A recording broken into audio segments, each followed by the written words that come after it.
Dando. Eles não colocaram um tostão a PDVSA. Sim, aí eu fui a Petrobras. Está dando pela Petrobras. Eu fui a Petrobras. A Petrobras disse, olha, se eles não colocar a refinaria... Parece Itaipu, só nós botamos dinheiro. Mas se eles não colocarem, a Petrobras vai botar. Mas agora eu pergunto, se a PDVSA colocar, não é melhor? O recurso que a Petrobras teria que acrescentar na refinaria Abreu Lima, lá em Pernambuco, seria destinado para o pré-sal?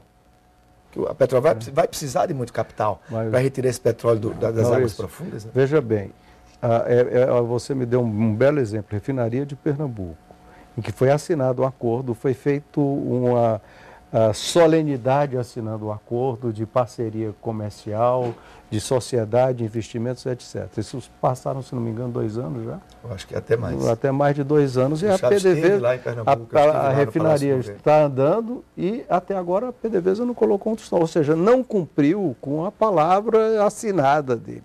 Esse é um problema. E o problema maior é que o que nós já temos razoavelmente engrenado, que é o Mercosul atual, com todas as dificuldades, pode ser implodido num problema desse. Pode ser implodido. Agora, a ideia de que nós deixarmos isolado é pior, tem os dois lados. Tem os dois lados. Tem que é pior realmente, pode ser, mas a história não nos mostra isso. A história mostra, por exemplo, um exemplo extremo. Mas na Segunda Guerra Mundial, quando tanto a França quanto a Inglaterra resolveram fechar os olhos. Lembrava disso hoje. Em função de não deixar o Hitler, da Alemanha de Hitler isolado. Chamberlain e Daladier fingindo que não estava acontecendo nada. E foi o desastre que nós vimos. Então, se tem lá no isolamento, a omissão também pode ser um pecado grave. Sim, é o que nós estamos. O que é que eu estou defendendo? Estou defendendo a estratégia de que nós identificamos que há um problema de práticas democráticas na Venezuela e que nós, ao integrá-la no Mercosul, nós vamos ter, enquanto comunidade da América do Sul, que é uma grande identidade da diplomacia brasileira, né, o fato de ser país emergente e de ser da América do Sul.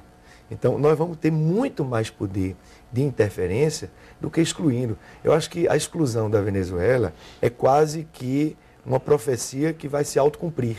Nós teremos muito mais problemas dela, inclusive com os seus vizinhos. Bom, ele vai xingar o Senado brasileiro de novo? Isso aí é o de menos, né? E por outro lado, nós temos que ter também uma questão seguinte.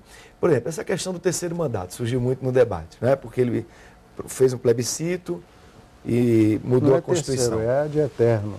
Aí ele fez um plebiscito Quando e mudou a Constituição. Constituição. Quando era tenente coronel paraquedista, ele não quis nem plebiscito, ele quis pela arma e não conseguiu. Aí veja o que é que surgiu no debate.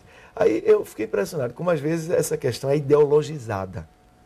Por quê? Porque no caso da Colômbia, o Uribe está fazendo um processo de modificação. Mas está na mesma lista dos e eu não vi as mesmas críticas. Exatamente. Eu faço essa mesma crítica. Eu era líder da bancada do PT e me foi perguntado, antes até de um debate maior no partido com o presidente Lula, você concordaria com uma consulta ao povo brasileiro para permitir o presidente Lula disputar um terceiro mandato? Todos nós sabemos que se essa consulta fosse feita, a resposta era sim. E eu, sem vacilação, qual foi a minha resposta? Nós não temos tanta certeza. É uma hipótese, né? Aí qual foi a minha resposta? Eu digo, olha, o Brasil precisa consolidar, a democracia é regra do jogo. Nós não concordamos com mudança da regra do jogo com o jogo em andamento. Mesmo sabendo que tem uma chance grande de aprovar, nós não vamos aprovar isso. E não foi outra a posição do presidente Lula. O presidente Lula disse, não quero que seja feita uma consulta para o terceiro mandato. Você tá me dando... Então não vamos ideologizar esse debate. Não, nós não estamos ideologizando, não. Pelo contrário, os princípios básicos de direitos humanos consagrados mundialmente, nós dois concordamos dele, os respeito sem ressalvas a isso aí. A tentativa de mudança de regras do jogo e de perpetuação no poder, nós concordamos, seja na Venezuela, seja na Colômbia. E até por causa disso.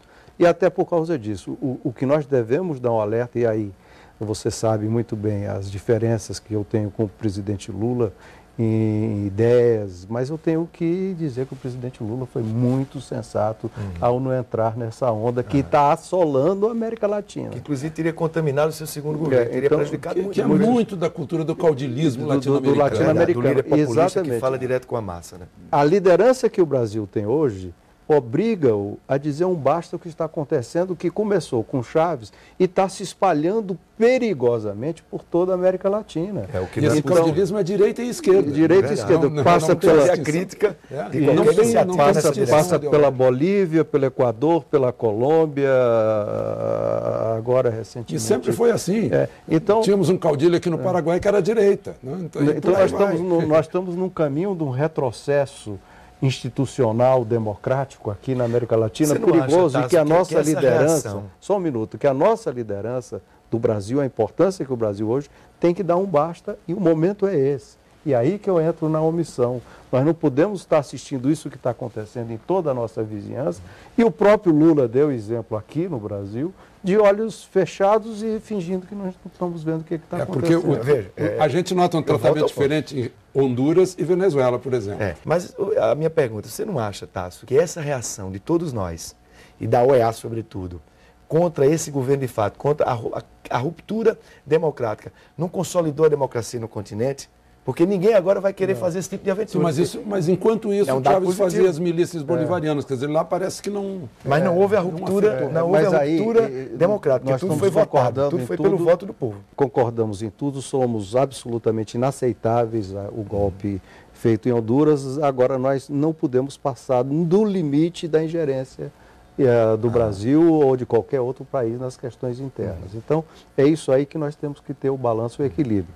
E o Chávez tem sido a semente que propagou esse tipo de problema hoje em toda a América Latina e que eu acho que o Brasil hoje... E aí o senhor tema que seja uma cunha no Mercosul, dessa massa.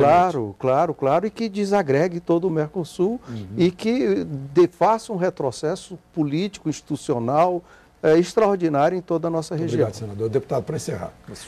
Acho que há um outro fator também nas tensões da América Latina, que são as desigualdades históricas, as exclusões da maior parte do seu povo. Então é evidente que esses processos... De que também se aproveitam os caudilhos populistas. É verdade. Há uma tensão, há um processo de resgate de exclusões de expressivos contingentes dos povos da América Latina. Isso também explica as tensões. Bom, a gente encerra e lembrando que o Senado brasileiro está com uma tremenda responsabilidade, porque o Senado Paraguai está esperando a decisão do Senado brasileiro, né?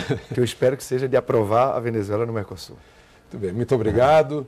O Espaço Aberto volta na próxima semana com outro tema de interesse nacional. De Brasília, Alexandre Garcia.